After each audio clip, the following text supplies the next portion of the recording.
ભાવનગર જિલ્લાના વેળાવદર ભાલ વિસ્તારમાં Sanes police station નીચે આવતા જશવંતપુરામાં પેટ્રોલિંગ દરમિયાન જુગારની રેડ કરવા ગયેલા પોલીસ કર્મચારીઓ ઉપર હુમલો થતા સારવારમાં ખસેડાયા હતા. ભાવનગરની સર ટી હોસ્પિટલમાં સારવારમાં ખસેડ્યા બાદ ભાવનગર એલસીબી મહિલા પોલીસ કર્મચારીની ટીમ મળીને હુમલો કરનાર 15 જેટલા પુરુષોને 4 જેટલી મહિલાઓને ઝડપી લેવામાં આવ્યા છે. હાલમાં ખૂનની કોશિશ, લૂંટ અને રાઇટિંગનો ગુનો નોંધીને આગળની તપાસ હાથ ધરાઈ છે.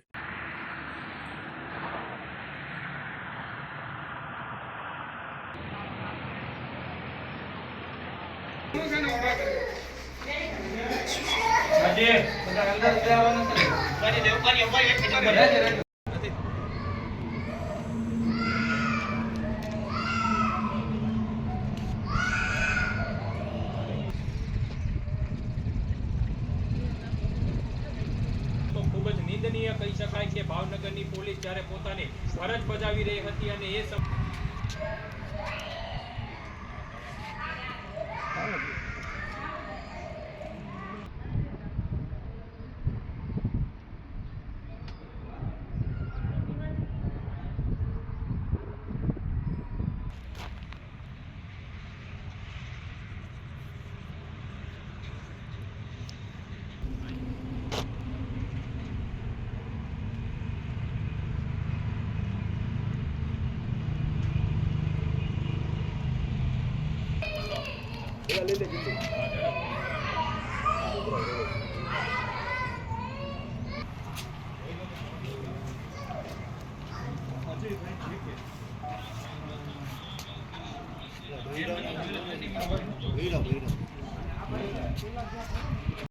સિવિલ હોસ્પિટલ ખાતે સારવાર ચાલી રહી છે, પરંતુ આજે હુમલાની ઘટનાને લઈને પોલીસ દ્વારા એક્શન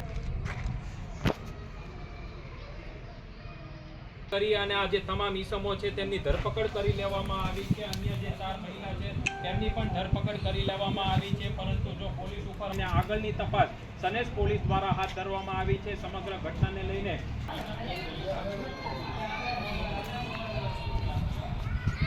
જો આ તમામ પોલીસ સ્ટેશનની અંદર લઈ આવવામાં આવ્યા છે, જેમાં આઈસર ગાડીને પણ જપ્ત કરવામાં આવી છે અને આ તમામ ઈસમો આજે જશવંતપુરા ગામે આઈસર ઘટના બની હતી ત્યારે તમામ જે ઈસમો છે તેમને કાયદાનો પાઠ ભણાવવા માટે પોલીસની અલગ અલગ 4 જેટલી ટીમ બનાવવામાં આવી હતી અને રાત્રિના સમયે વેરાવદર ભાલ સનેસ જે પોલીસ સ્ટેશન છે તેનું જશવંતપુરા જે ગામ જે છે તેનો આ બનાવ છે, જેમાં પોલીસ કર્મચારીઓ પેટ્રોલિંગમાં અથવા દરમિયાન તેઓને અંગત બાતમીદારોથી આ લોકો જુગાર રમતા હોય તેવી બાતમી મળેલી, જેના કામે આ પોલીસ કર્મચારીઓ ત્યાં ગયા તો ત્યાં જે આરોપીઓ જુગાર રમતા હોય તેમાં મહિલા બી હોય તો તેઓ આ જે પોલીસ કર્મચારીઓ સાથે ઝઘડો કરે છે અને તેને મારે છે. જે બાબતે જે આ ભોગ બનનાર પોલીસ કર્મચારીઓને સરટી હોસ્પિટલમાં દાખલ કરવામાં આવેલા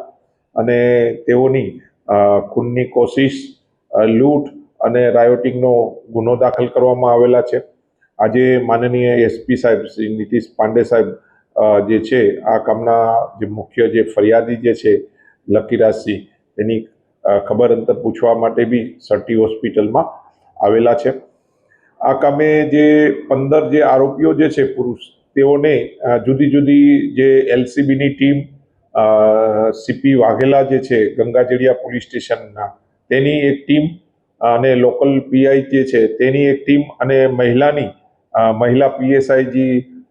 ચૌહાણ જે છે તેની સાથે 4 મહિલા રાખી અને જીઆરડીની એક ટીમ બનાવી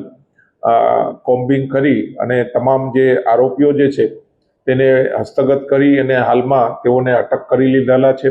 આ તમામ આરોપીઓને નામદાર કોર્ટમાં રજૂ કરી તેની રિમાન્ડની માંગણી કરવામાં આવનાર છે.